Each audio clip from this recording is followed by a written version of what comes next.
Hi everyone, I'm Amanda Ralph, a nurse practitioner and the owner of White Coat Aesthetics here in Las Vegas, Nevada.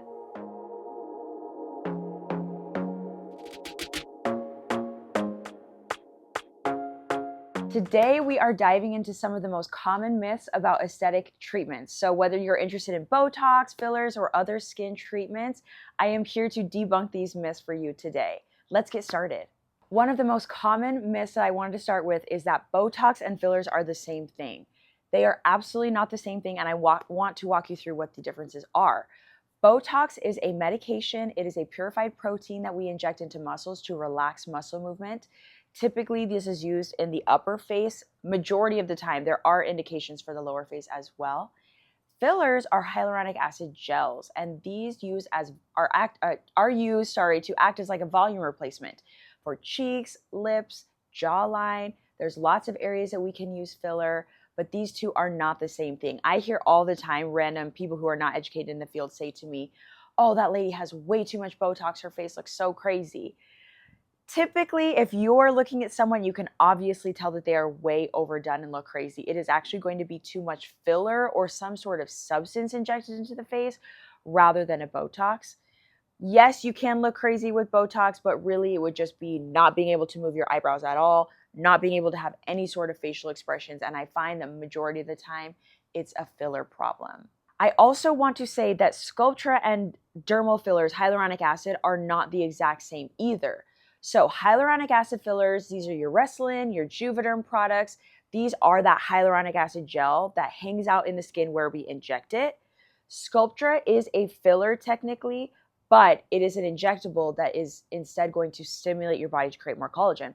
So it's a powder mixed with water that we inject all over the face, but all of that water gets absorbed by your body, and then the polylactic acid, it's a collagen stimulant. So then over time, your body creates more collagen.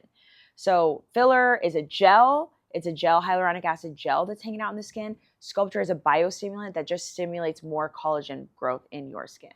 So think of Botox or Dysport as a wrinkle relaxer and filler as a volume restorer. The next myth I want to dive into is aesthetic procedures, Botox or filler, will always make you look fake. This is absolutely not true, and I want you to understand how really not true this is.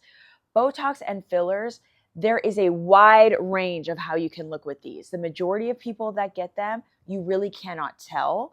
It's the people who get them and have way overdone it that everyone assumes is the average user, and it really is not. At my practice, I am very conservative. I want to keep everyone looking as natural as possible, to the point where I make all of my clients get repeat pictures every time we do filler, and we make sure that they still are looking good and as they did, just rejuvenated rather than fully augmenting an area they don't need. What matters more than the product or the actual thing that you are using is the injector. So if your goal is to look natural and continue to look as you do, go to an injector who specializes in natural results, who discusses how much they want you to look natural, rather than someone who looks overdone and fake themselves. Because yes, over time, eventually, you can get there.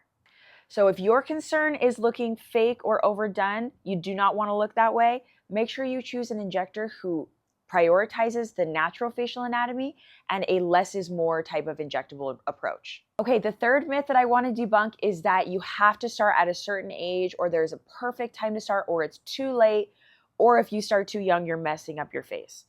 There are different approaches to every single age, and I really do take into account your age and your aging process when you come to me when we get started on these. There are treatments that are preventative that work a little bit better if we are trying to prevent, but there's treatments that are corrective as well. And I really just take your mindset in mind. I have 20-year-old clients that are like, I want to age well starting now, so I want to do everything I can now. And then I have 50-year-old clients that are like, I never felt like I needed anything until right now. There's never a too late to start. So just come in when you're ready to start taking care of these things. And me as the injector, I tailor your treatment to you. So like I said, there's a big difference between preventative and corrective, and we can kind of meet you wherever you are.